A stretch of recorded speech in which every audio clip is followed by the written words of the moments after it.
Hey, good morning to everybody. Happy Wednesday. It's Daryl here. It's 4 a.m. right on the dot here in Connecticut on the East Coast. I want to talk about George Floyd today. George Floyd was the black man that was killed Monday evening by the police in Minneapolis, in South Minneapolis. So I read this. I read the initial reports why there was protests Tuesday night in response to this black man being killed. I wanted to find out more about the story, and I came across the video. Without a doubt, the police murdered him. When I first read the story, I was wondering how much, if it was some crazy large man on PCP, was it a struggle? What it involved? And when I came across the video made quite an impression on me. And I think it's probably going to make it a large impression on the whole country today and very soon. What we see is the suspect. Now, supposedly George Floyd tried to pass a bad check. Supposedly he put up some resistance, and this is what occurred.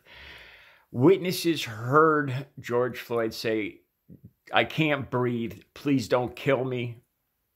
I don't want to die," stuff like that. And the police ended up killing him. The video is I don't even know what to call it. You're watching a man being murdered on the sidewalk. I feel, because watching it, I feel uncomfortable for a number of reasons. I feel almost like I can't breathe. I can't imagine. I've been face down on the pavement before, and I could almost smell the smells, the panic and everything that man must have been going through before he died. Without a doubt, the police here are guilty of murder. Why do I say that? Once I saw the video and I saw this George Floyd was completely under control. Without a doubt, it looks like his hands are handcuffed. He's handcuffed. He's under control. There's absolutely no reason why this officer should be kneeling. There's no struggle going on. There's no struggle occurring.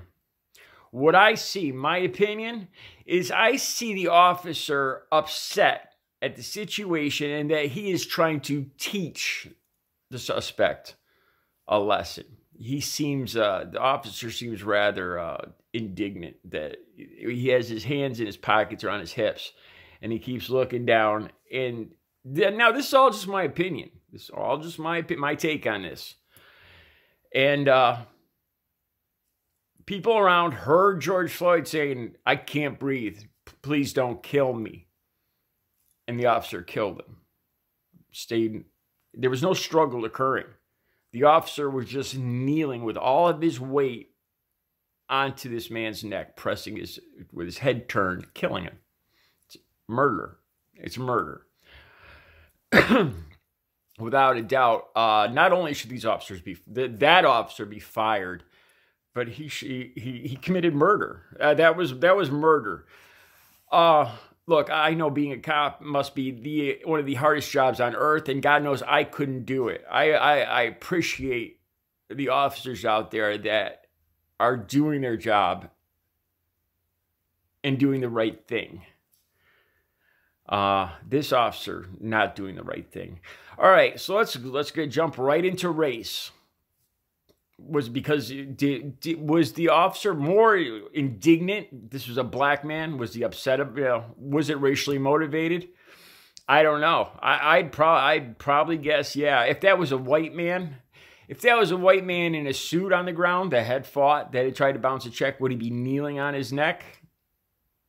I don't know. I'm speculating here, but I doubt it.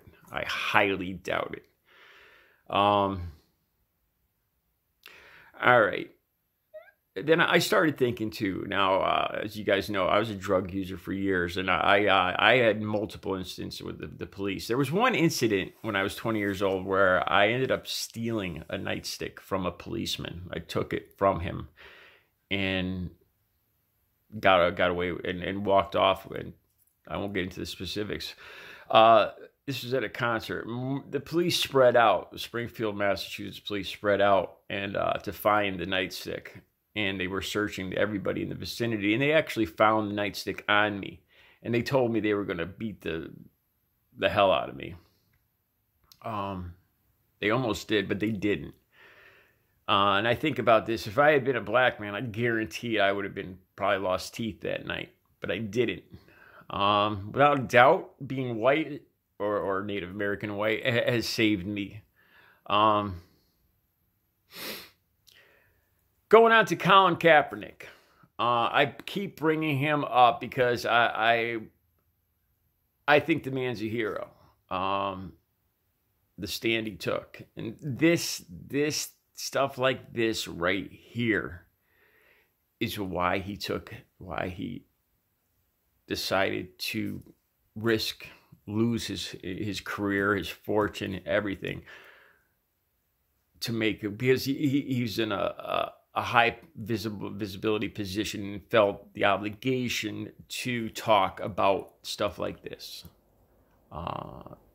The large percentage of unarmed black men ending up dead by the police. It was never about the flag or the anthem. That I bring this up because that always just frustrated me. How people would always just, get so angry with Colin Kaepernick about disrespecting the flag. When they're not getting the point here at all. So there's a lot more that has to come out here. But without a doubt, is the officer guilty of murder? My opinion, hell yeah. Apparently 4 officers have been fired already. This happened Monday night. I think that the one kneeling on his neck is guilty of murder in my eyes. He committed murder. I don't know what went on with the other officers as this was occurring, but obviously they allowed it to happen. Being racially motivated, people like me, a lot of people without a doubt believe it was. It most certainly was. There's more than a high probability that it was. I think in order to prove that, you're gonna have to look into the officer's background, prior incidents, anything like that, and look over the entire situation. But yeah, I can't imagine. What I can't imagine is being a black father, being a good citizen, a good person, a good everything, and having a family, and being a black father and having a son that's maybe 19 years old and going to college or something like that, and I can't imagine the fear that a father like that would feel every time my son leaves the house. Is he going to end up dead in the hands by the police, the people that are supposed to protect him? I can't imagine having to live that kind of life in this country, in this age, having to fear your son, your flesh and blood, being murdered by the people that are supposed to protect, that are sworn to protect you. I can't imagine anybody having to live with that, live in that 24 hours a day, 7 days a week. So obviously, I'm going to talk more about this in future videos. These are the facts as I know them now. All right. You guys have a good Wednesday.